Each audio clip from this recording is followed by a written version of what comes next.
A terrible image arose in Ashley's mind of furtive liaisons in Manchester public lavatories long ago. "Really?" he said, with a ghastly attempt at a smile. "I'm not sure I quite understand. When and where might that have been?" The dark crimson flooding Ashley's face and the flash of fear leaping into his eyes had not escaped Oliver's attention. "Catherine Street," he said, watching carefully. "You were working for Charles Madstone, private secretary, personal assistant, something like that." "Good Lord," said Ashley. "How clever of you to remember." Oliver noted the instant look of relief that replaced Ashley's initial expression of terror and wished, not for the first time, that he had the power of a J. Edgar Hoover to look more deeply into the lives of his political masters. It seemed that some dark secret lurked in Barson Garland's childhood. Oliver wondered if he came from a background that shamed him. Those plummy patrician tones and £1,500 Savile Row pinstripes were clearly too good to be true. Of course, with a free and unfettered press, the resources of an intelligence service were hardly needed. The further Barson Garland advanced in his career, the more the media would uncover for themselves. "I am desolated that I do not recall the meeting," Ashley said. "Sir Charles had many political contacts, of course, and I was young and inexperienced." "Wait a moment." Ashley stared at Oliver as the truth dawned. "I've got you now. You're Smith. Good God! Smith, you called yourself Smith! Young as I was, I never for a minute believed it was your real name, even then. I'm right, aren't I? You were Smith." Delft inclined his head. "The same?" "Dear me," said Ashley. "There's an odd thing. And what a bad business that was. I don't believe I've thought about it for the past, 15 years? More, perhaps.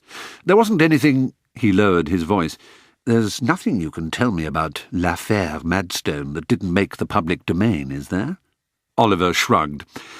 "I dare say a river will be dredged one fine day and a skull dug up." Ashley nodded wisely. Poor old Ned. Their main courses were set down in front of them, and the sommelier approached to offer Ashley a taste of the La Tâche.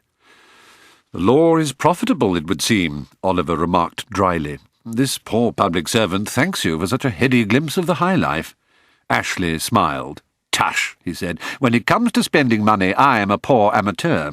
My wine merchant let slip last week that Simon Cotter has recently given him carte blanche to create the finest cellar in Europe. He has already spent over £1 million. "Lordy," murmured Oliver. "That's not the most amazing part of it. The man has never been seen drinking anything other than milk." "Milk?" "Milk," said Ashley. "As a matter of fact, I am to be granted an audience with him tomorrow.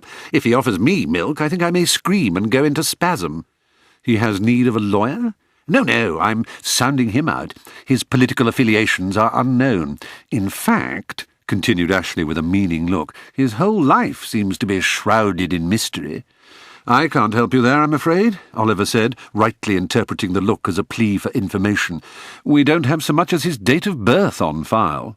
"Ah, you've looked, then?" "Naturally we've looked. We know as much about him as you do.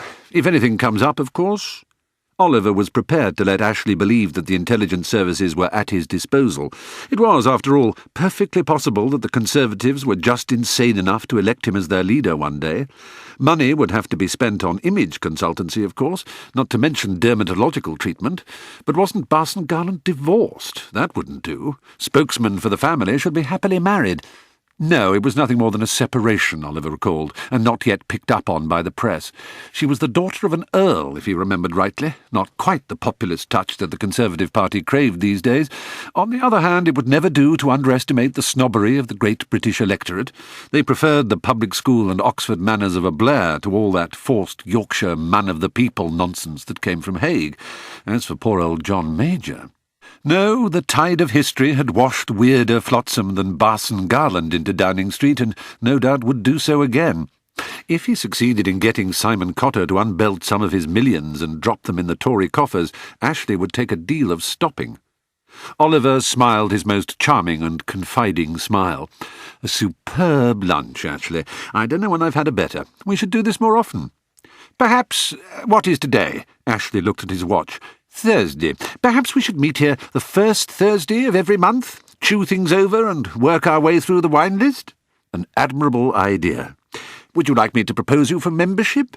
Oliver put up his hands. "Above my touch," he said, "quite above my touch." They parted, each glowing with a warm sense of self-satisfaction and good wine.